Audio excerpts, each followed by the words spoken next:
Karambola sa DWIZ. Oh! Karambola. Karambola. Balik tayo karambola sa Aliw Channel 23 at DWIZ 882. Ngayon, May 20, 2024. Ako si Conrad Banal, kasama natin Joel Laksamana. Good morning, pare. Good morning. Alam nyo po, di ba, ang dami nagugutom dito sa atin. Nakakaranas ng gutom. 40%. Ang stunting natin, 1 bawat 3 kabataan, pinanganganak, isa doon, stunted.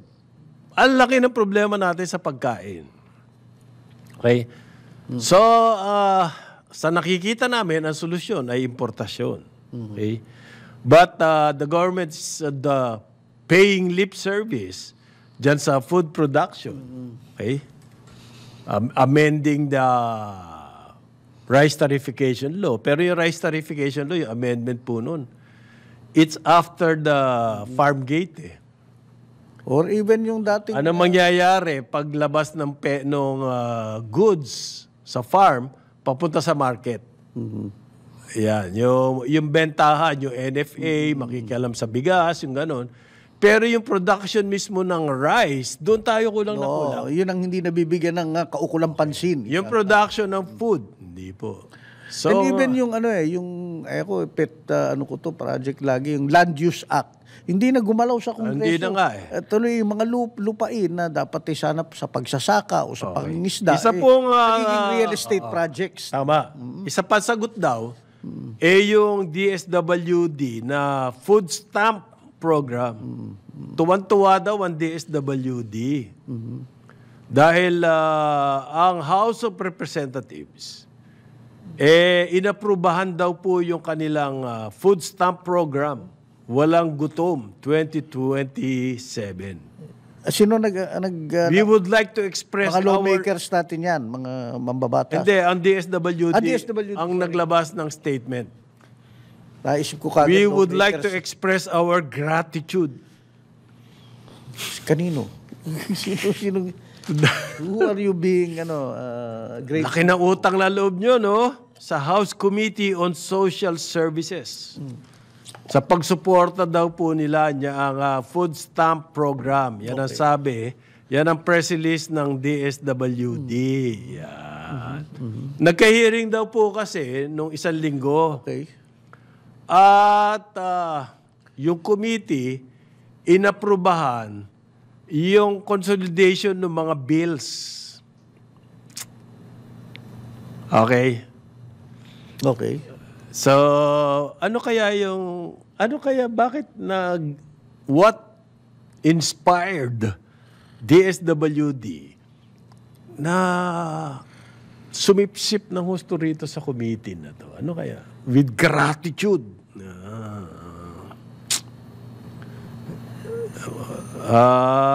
Kasi daw po, committed daw ang House. Wow. So, hindi pa pala nangyayari itong food stamp program? Hindi pa. Panayang announce nila yan. Pero hindi... when it is rolled out, pare, gusto kong makita ano talaga ang ano yan. Pinag-uusapan pa lang sa committee. Much fanfare at ang ano yan. Impact. Dada na kayo ng dada. DSWD, pinag-uusapan pa lang pala sa committee yan. Na-consolidate lang yung lahat ng bills. Tuwan-tuwa na kayo. Yung mga kababayan natin, namamatay na sa gutom doon sa labas. Makakatulong daw yan. Yan ang isa sa mga makaka-address dyan. Yung food stamp. Yung magkwekwentuhan sila doon sa house? Yung alin? Yan, parang chini-cheerleader muna nila yung proseso para by the time i-roll out yan, boom! Kailan yun? Kantay ka, andyan na nga, ayan na nga. Dinadrum beat nga. Noong 1 taon pa po yan, food stamp program na yan. Panayan, dadalang nitong si Secretary Gatchalian. Di ba? Panayang press release niya sa food stamp program. Tsaka inaayos pa nila, by the way, yung infrastructure niyan. Kasi yung cost niyan, pare, to run that program, pare, baka malaki. Kasi nationwide yan eh. So hanggang ngayon, puro salita pa lang ang nakukuha natin. Pero nagsalita uli si Secretary Gatchalian. Ano sabi niya? Malapit na raw pong simulan ang pag-release ng AKAP. AKAP pare. Alam mo yung AKAP? Okay. Yan yung para sa mga... Ayuda para sa kapos ang kita. Oo, may trabaho pero... Sa Western Visayas daw po, sisimulan na nila yan. Kailan? Lapit na. Ngayon daw weekend. Magmamimigay na sila ng AKAP. Wow. 3,000 pesos po bawat pamilya. Okay. Again, sasabihin ko sa iyo yung kaso nung dating nagluluto para sa nanay ko. Si Shirley, nandyan sila sa Pangasinan. Na magmula daw nung umupo si President BBM, hindi na sila nakatanggap ng 4-piece. Yung kanyang anak high school Okay? Diyan po sila sa nasa Umingan, Pangasinan. Okay.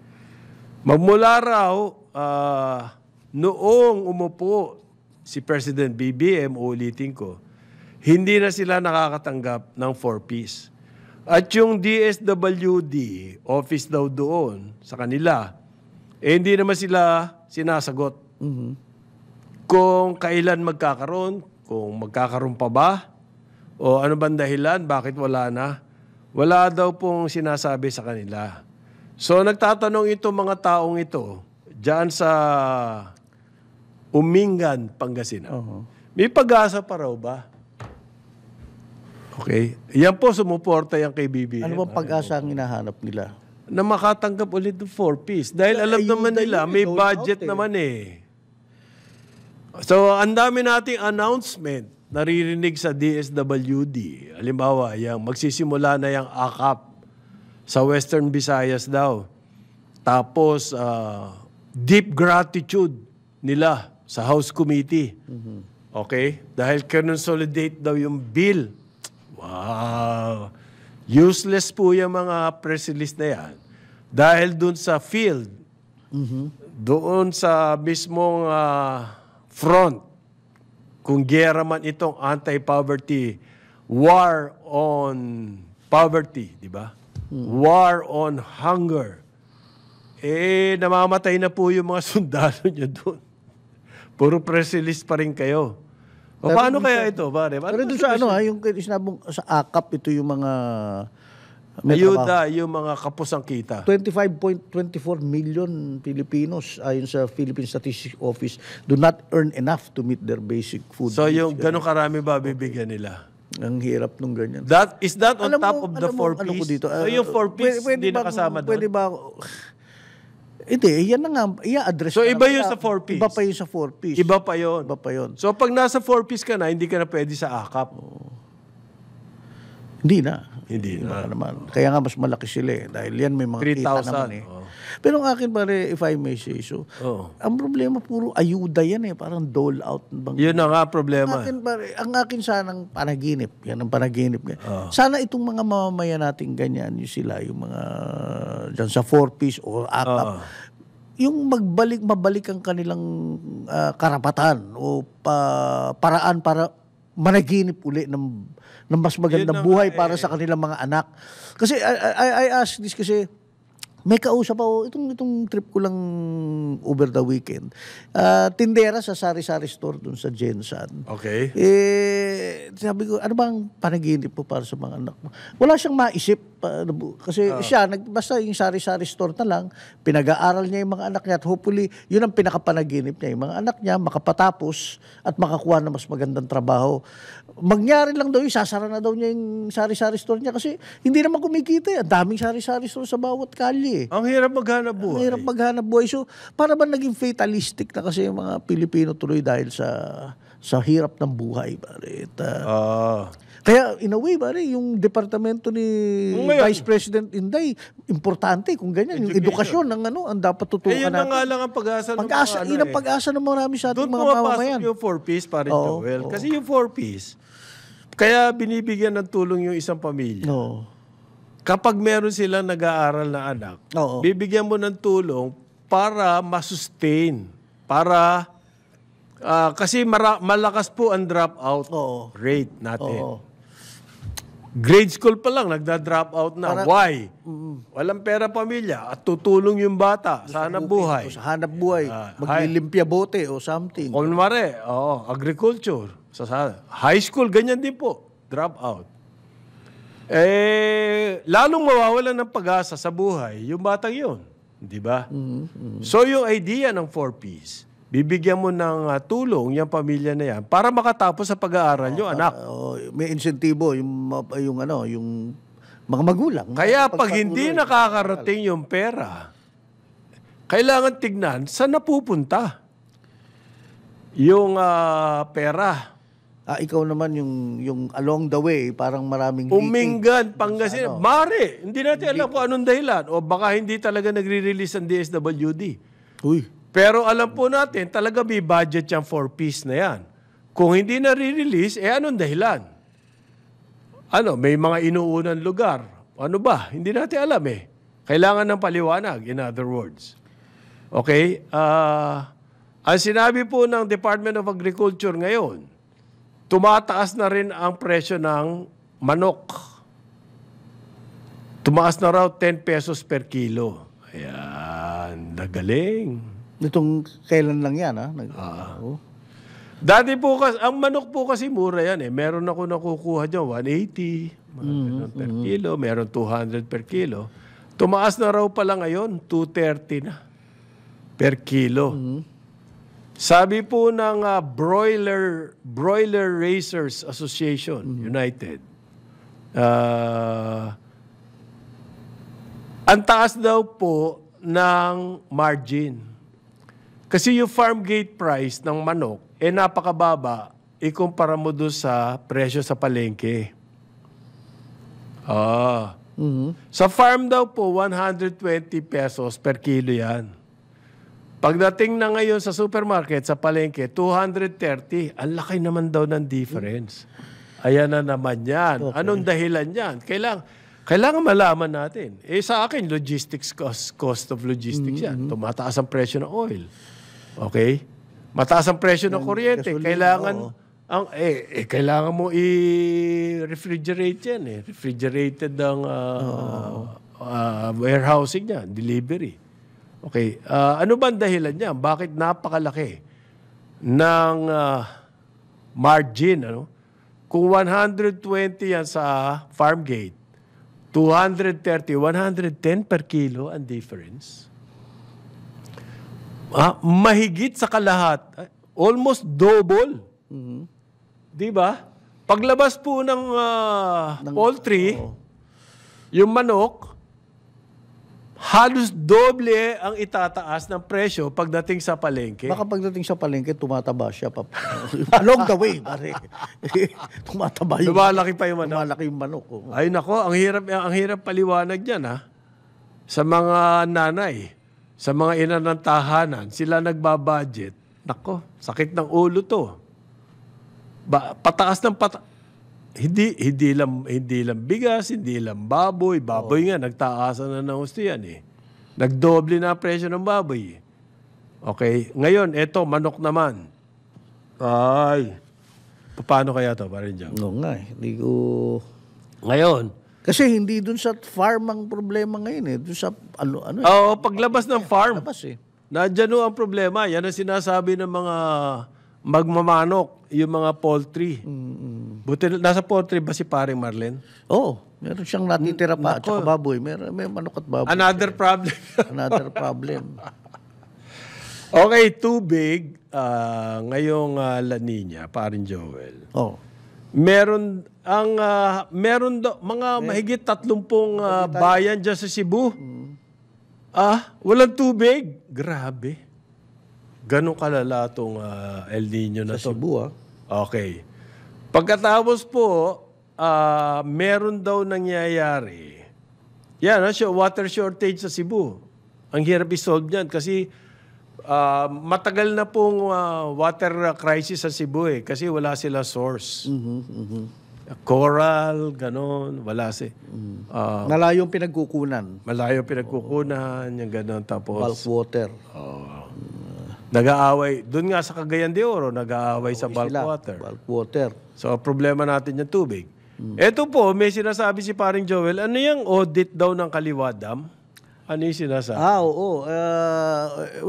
Yung Kaliwa Dam po yan. Yan sa- yung nandyan- sasalba sa atin Oo, sa Quezon. Alam natin na kulang na, kukulangin na Ang tubig mula sa Angat. ang Oo, tubig mula sa isang source. Angat. Kasi po, lumalaki yung ating metropolis, dumadaming tao. So, lumalaki ang gamit ng tubig. Kailangan na ng panibagong source. Oo. Ang nakita nila, yung Kaliwa Dam, dyan sa Quezon. Tagal-tagal ng controversial project. yan. May mga humarang dyan and all that. Hanggang ngayon. may But protesta. ito, committed na ang pamahalaan. Ituloy talaga to. May ang ano po dyan, ang contractor dyan, China Development, Oo. isang China Energy Engineering Corp. Basta si China Engineering.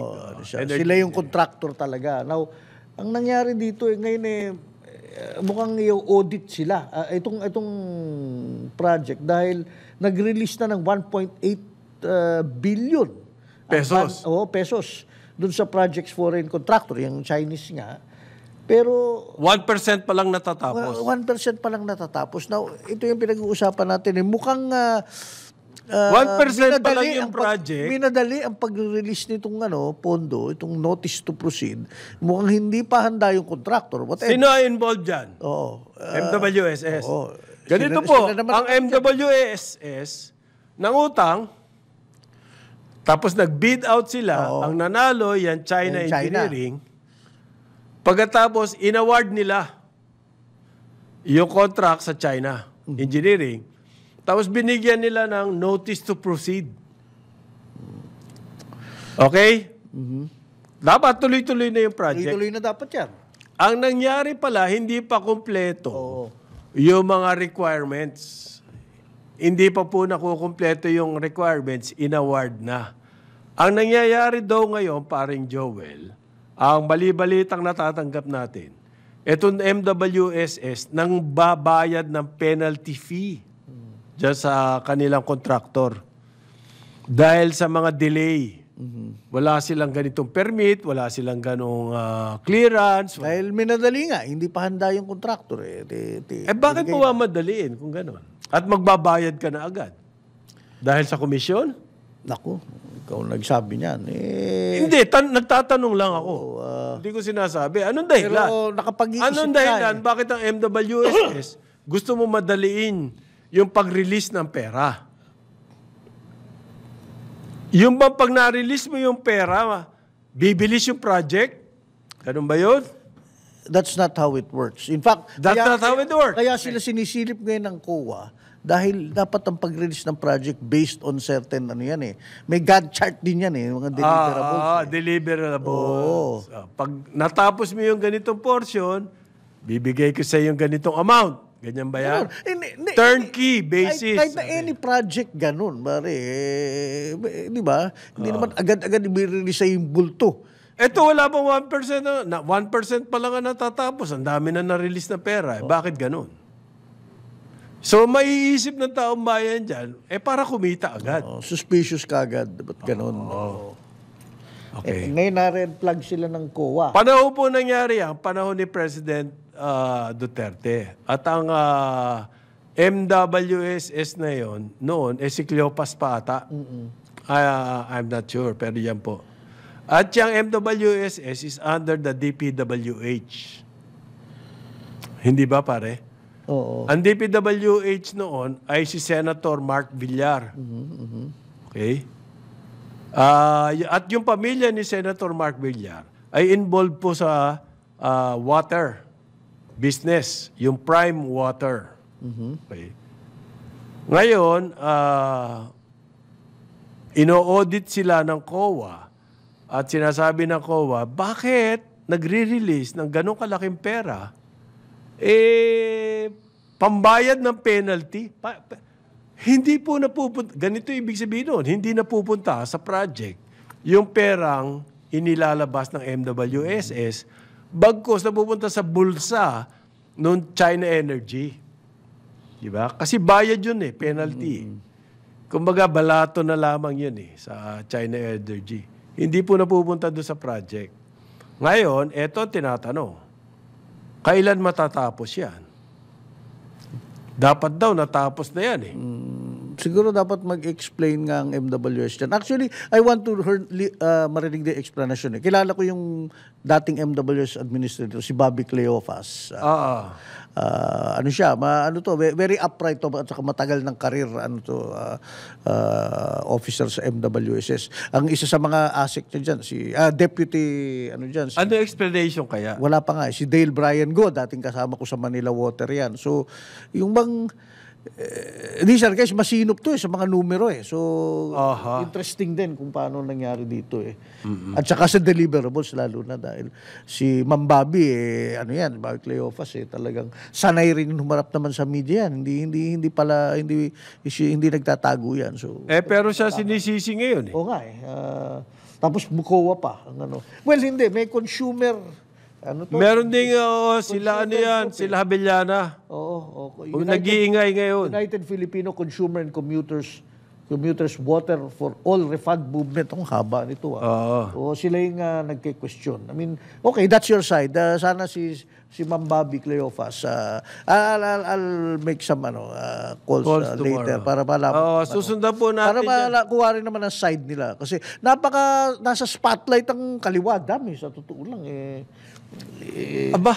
ngayon nga, tapos ngayon nga, grabe na ang kakulangan ng tubig. Ay, naku. At tapos minamadali na nga yan dam na yan. At wala pa nangyayari. Ito po, yung nangyari naman dyan sa mudslide, dyan sa Surigao, doon sa mining. May bagong development. May ginawa na si Secretary. Hindi. Wala pa rin? Yung pala, mayroong nagpasabog doon sa minahan bago nagkaroon ng landslide.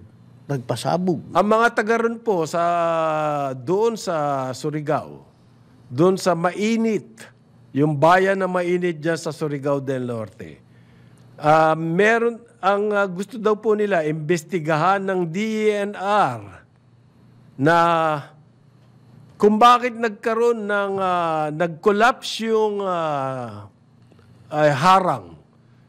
Yung mine tailings po, may blast. Kasi kapag ikaw, nagmimina, gusto mong ihiwalay yung metal doon sa lupa. Ang ginagawa po niyan, liquid. Kombinasyon niyan, may tubig, may iba-ibang chemical. Tapos yung pinaggamitan mo na yon na liquid, ay iniipon sa isang pond. Yung pond po na yun, tailings na storage. Yung tailings, kung tawagin yan. Lahat ng metal, ganyan. Mapanikel yan, meron pong ganyang pond. Pagkatapos, hinaharang yung pond na yun para contained. Ang nangyari dito sa Surigao, bumigay yung harang. At saka, may mga nasira pong mga bahay. Now, ang testimony ng mga taga ron sa Barangay Siana, may naramdaman daw silang pag-uga ng lupa. May nagpasabog daw po. Yun daw, nangyayari daw yung pag talagang yung kumpanya nag-undertake ng blasting, nagpapasabog. Mahigit 260 pong pamilya ang na-displace nung nangyaring mudslide dyan sa Surigao. So, ang tinatanong nila ngayon, may kinalaman ba yung pagputok? Now, para mabigyan naman ng side ang Mines and Geosciences Bureau. Sinabi ni Larry Hernandez, ang Regional Director ng MGB Caraga, yan po yung Mines and Geosciences Bureau, yung MGB. Sila daw, regular daw na blasting, yung pagsabog, regular na activity yan at controlled. Ewan kung ano ibig sabihin ng controlled activity. Controlled activity yan. So, hindi daw yan maaaring makapagdulot ng paggiba nung storage facility. Yun ang kanila, di ba? Tapos may mga sinabi siya yung height ng mga backfield mine waste, mga ganun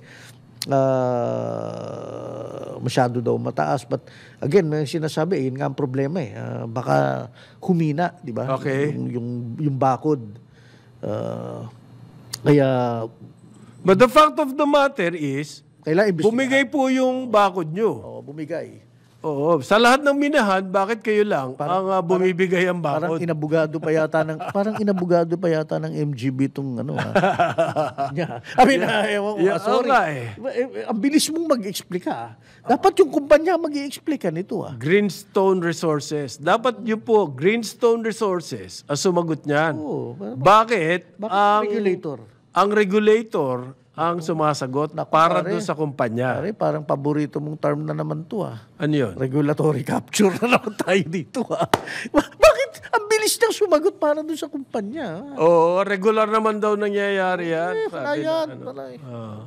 But the fact of the matter, sa lahat ng mining companies, ito lamang ang bumigay yung bakod noong inyong Hindi, pero pond to the tailings. rescue na pare, Sabi na. may official probe team na pinadala si Environment Secretary Maria Antonio Yulo Loizaga.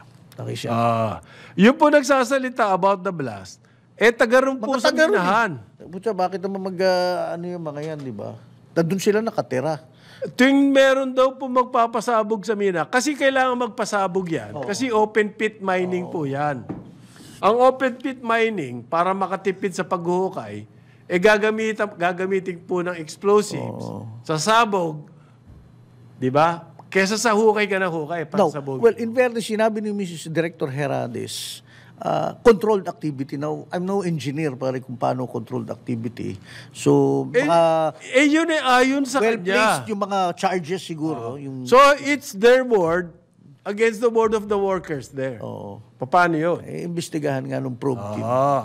Pinagtatanggol mo agad yung mining company. Meron na nga damage na nangyari. Dapat ganyan, huwag ka kagad magbibigay na statement.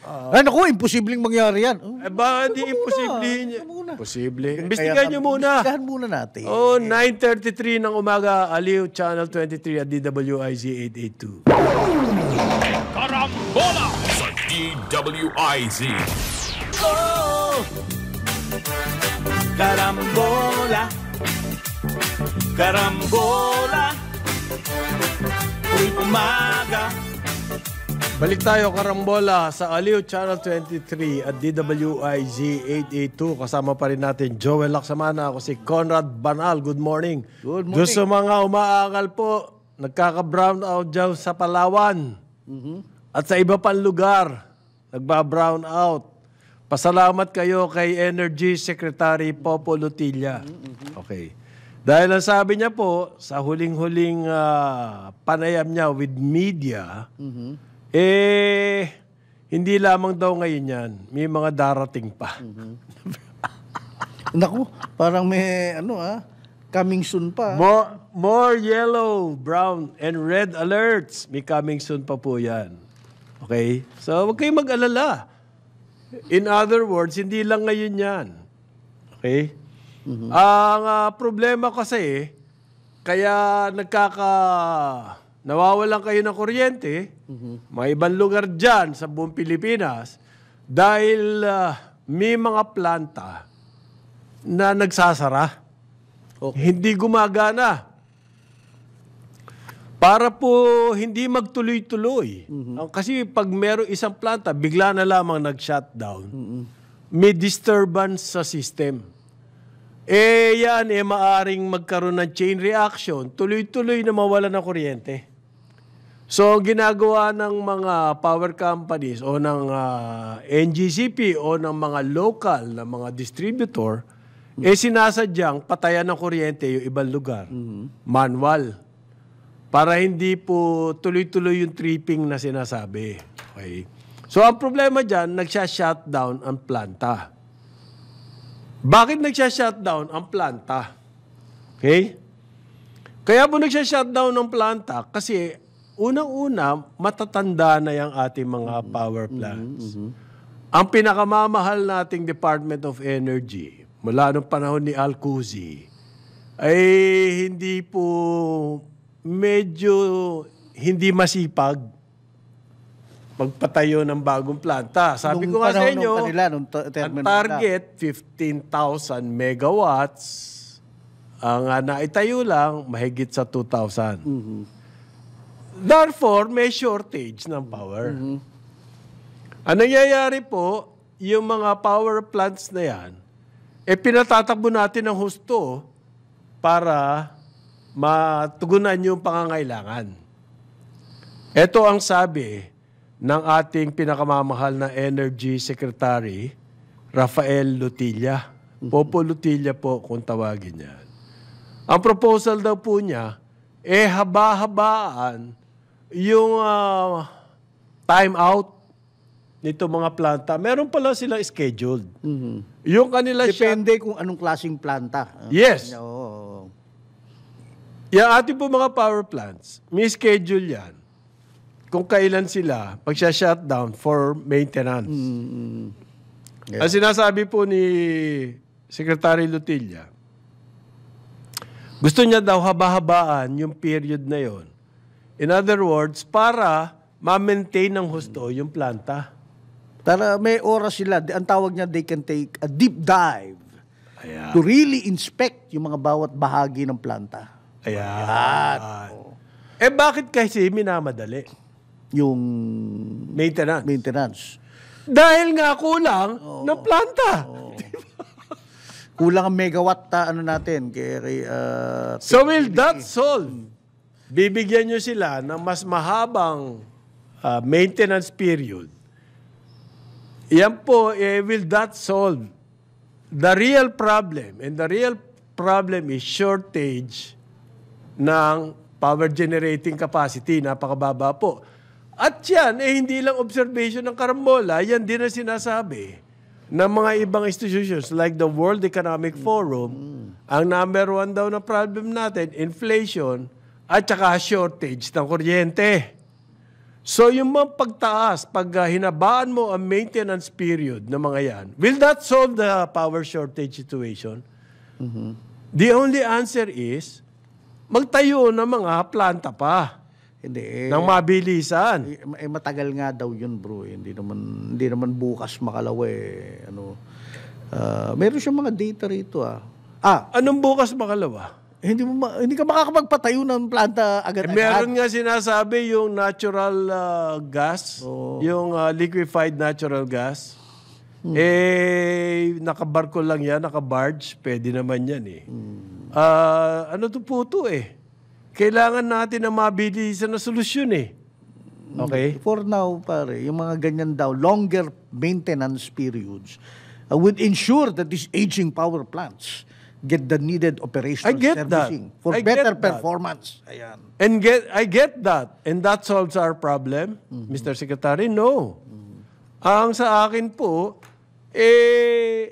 di ba? So, mas mahaba yung kanilang maintenance. Mas mahaba yung maintenance nila. Therefore, pag tumakbo sila, hindi agad-agad magko-conk out. Di ba? Tama yun. Pero ang the real problem po is shortage talaga ng generation capacity. Okay? Yun po, ina-address nyo na kung umaandar yung planta nyo, maaasahan na continuously mag-aandar. So, maiiwasan yung mga unscheduled na shutdown. Preventive ang tawag doon. Oo, okay lang yan. Pero the real problem is shortage. How do you address that? Okay? Ang nangyayari po, ang ERC, kapag ganyan nagko-conk out o nasisiraan ang mga power plants, impose ng penalty. Oo. Ano daw? Di umaangal na ngayon mga power In plants. 2023, last year, ERC imposed approximately 60 million pesos worth of penalties Diba? against generation companies dahil lumagpas sila dun sa kanilang outage maximums. Ito yung sinasabi na, hindi kayo pwede So yun daw po mga power plants, hindi na nila kayang sundin yung standard na pinapataw sa kanila o pinipilit sa kanila ng ERC. Bayad na lang sila. So yun po ang sinosolve ngayon.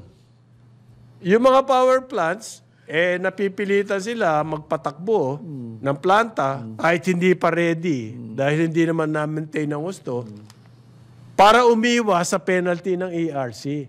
Yan ba ang problema? Yung penalty ng ERC, yun ang gusto nilang iwasan. Ito namang ERC, si Chairperson Mona Lisa Di Malanta, na dating taga-Aboitiz din po, kamukha ni Popo Lutilla, taga-Aboitiz. Gusto na raw niya amendahan ang EPIRA. Oo. Para daw po yung mga penalties na kinikita nila, hindi na mapupunta sa National Treasury. And that solves our problem. Pare, tingin mo. Okay. If you do something about the penalties, na-solve na ba yung problema ng Pilipino ng brownout? Ang gusto niya mangyari, yung pera na yon, okay? So, ikaw, power plant ka. Hindi mo sinunod. Nasiraan ka. Kasalanan mo yan. Bakit ka masiraan? Bayad ka ng penalty. Yung penalty na yon, dati napupunta sa National Treasury. Okay? At gagamitin po yan pang finance na kung ano-ano. Ang gusto niya ngayon mangyari, yung pera na yon, ibigay daw sa Filipino consumers para refund. Refund. Oo, pa-refund. Dahil nawala kayo ng kuryente, so may refund kayo. Nasolve ba yung problema namin na mawala na? Huwag nyo na ibigay yung refund, bigyan nyo kaming kuryente. Ewan ko kung saan nanggagaling yung mga ganyang idea, no? At tinanong po diretsuhan si Popo Lutilla. Parang sinasadya daw yung ano. Parang sinasadya yung ganyang klase. Nakokonti lang ang ating power generating capacity para mapaboran yung mga grupo na merong mga power plants, mainly diesel plants, na hindi magamit-gamit sa sobrang mahal. Therefore, kapag may shortage ng kuryente, mapipilitan tayong gamitin yan kahit mahal, parang kapit sa patalim. Di bali ng mahal, basta may kuryente lang. Ganon. Iyon po ang tinatanong sa kanya. Sabi niya, ang hirap sabihin niya. Kaya gagamit daw siya ng artificial intelligence. Para daw po malaman. Yung collusion na sinasabi. Kuntsabahan. Na meron mga hindi nag-ooperate o nagbe-breakdown para magamit yung mga mamahaling planta. So, gagamit daw siya ng AI. Para daw makita yan kung meron mga ganyang nangyayari. The mere fact na walang naitayong enough, sapat na planta, indikasyon na po yun eh. Kailangan pa ba ng AI doon? Hindi, pero alam mo, science-based. Yun. Pero yun nga, fact of the matter is, yung permitting ease of doing business really apparently sa sector na yan ay mabagal. May mga problema. Alala ko, kinikwento ka ni pare Kung Jonathan, may mga permit para sa mga bagong proyekto, pare, sa solar, for example, ganyan. Tagal bago ma-aksyonan, nauupuan. Itong si Secretary Di Malanta, mahilig umupo, ang dami na upuan eh. Chairperson, Mona Lisa Di Malanta. AI na po daw ang gagamitin niya. Wow, high-tech. Kung magpatayo kayo ng mas marami pong planta, imbes na puro mga ganyan, na AI. Okay. By the way, bro, mabalik lang tayo uli dun sa nakikinig pala si Deputy Administrator Brian Dalego ng MWSS. Sabi niya, sige, eksakto actually, imi-meet nila yung board kasama si Admin Bobby Cleofas. At may mga sagot daw talaga dyan. In fact, sabi niya yung contractor sa dam, yung Chinese contractor, is humihingi na extension pero walang bayad para daw magawa yung sagutin niyo yung ba't kayo nagbabayad kayo ng penalty? Nagbayad kayo ng penalty. Sabi niya, dahil hindi pa pala ready. Sabi nga, I'm not aware na may audit na pala. Hindi, ito na nga. May report na nga. May report na. Sabi niya, sige, babalikan niya tayo this week. Pati si Admin Cleo. Okay. Salamat Dahil, naman. ano pala, pare, pinakinggan tayo lagi ng MWSS, pare. Sa Balara. Okay. Oy, mag-ingat kayo sa Singapore. Oh, bakit? Sobrang taas ng more than double ang COVID cases. Okay? Oo. At ang advisory doon balik sa na Singapore COVID. Oo. ay mag-mask ulit ang mga tao. Dito po, ang huling balita, meron ako isang nakuhang memo naman galing sa Ramon Magsaysay. Yan yung hospital. Ramon Magsaysay Memorial Hospital. Yan yung UERM na sinasabi. Oo. Yan ang hospital ng University of the East. At may memong nilabas na sinabing mag-mask daw, ibalik ang mask protocol dyan sa loob ng hospital. Dahil napakataas daw po ng incidence ng COVID. Mag-ingat kayo. Kung mga maramihan tao, crowd, even public Ako dala ko transport. laging mask. So, pare, nagmamask ako lalo sa nagmamask? elevator, sa mga crowded places. Oo. Pero, di ba sa mga ospital naman de-regular naman talaga kailangan nakamask? Hindi. Hindi na? Hindi na, Bumalik not lately. Not lately, Hindi na Ay, ganun. ikaw galing ka recently, nagpa-procedure ka, nakamask ba ang mga... Hindi nakamask. Pero ako, pagpapasok ko ng hospital, magmula nung nagkaroon ng pandemic, nagmamask pa rin ako. Alam ko, Kasi, mga doktor, ano stricto ako Oo. bukod sa nasa hustong gulang na, meron pa ako mga ibang health problems and therefore, kailangan mag-ingat. Sa bagay. Sige, tama rin yan. Ibalik yung mask. Ang daming, may mga respiratory issues, ganyan, hindi na alam, baka COVID na pala yung kanila, di ba? Okay. Ito po ang bagong report ng Department of Health naman tungkol sa AIDS, HIV. Yang HIV, yan po yung virus na nagiging AIDS. Ngayon daw, ang cases natin ng AIDS, mahigit sa 215,000. 215,000 ngayong taon na to. Dodoble daw po yan by year 2030. Kailangan ng preventive measures. Yan po yung model na nakita nila, yung kumaga, gumagawang mathematical models yan yung projection nila, kasi exponential po yung rise niyan Oo. Yung isang taong may HIV, hindi lamang isa mahahawa niyan. Di ba? Okay. Makapaghawa yan ng 2, 3 o 4. Hindi natin alam. Yung mga mahahawahan niya ng 2 na yun, makakapaghawa pa ng ilan. So, palaki ng palaki exponential. Magmula daw po noong January hanggang Marso, mahigit sa almost 3,500 new cases in 3 months. Wow. Now, Nakakatakot saan nanggagaling, bro? Anong nangyayari? Well, ang kanilang sinasabi po, ano yan, sa pagtatalik, lalo na yung same-sex. Okay. Male, same-sex. Yan po. Hindi. So, anong solusyon dyan? Huwag magtalik o safe sex? Ano ba? Safe sex. Safe. Mag-condom and all that. Oo. Okay. At kung pwede, huwag promiscuous. Isang partner na lang. Well, ang magiging problema kasi dyan, pare, sa dami ng mga cases, hindi kakayanin ng support system. Ang mga LGUs po, wala naman sila talagang units to handle people with HIV. Ang alam ko, halimbawa, ang Mandaluyong, meron sila sariling unit. Nakahiwalay yun. Okay.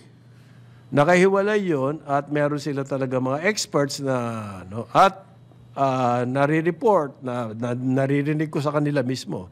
Tumataas din yung mga people living with HIV. Okay? So, anong pwedeng gawin? Preventive measures? Nako, ewan ko. Kailangan siguro talaga campaign. Information. Ko sana, may campaign ba yung DOH? Wala parang announcement lang ng data na... Oo, kumbaga, ito yung fear. Ano to? Yung prevention by fear. By fear.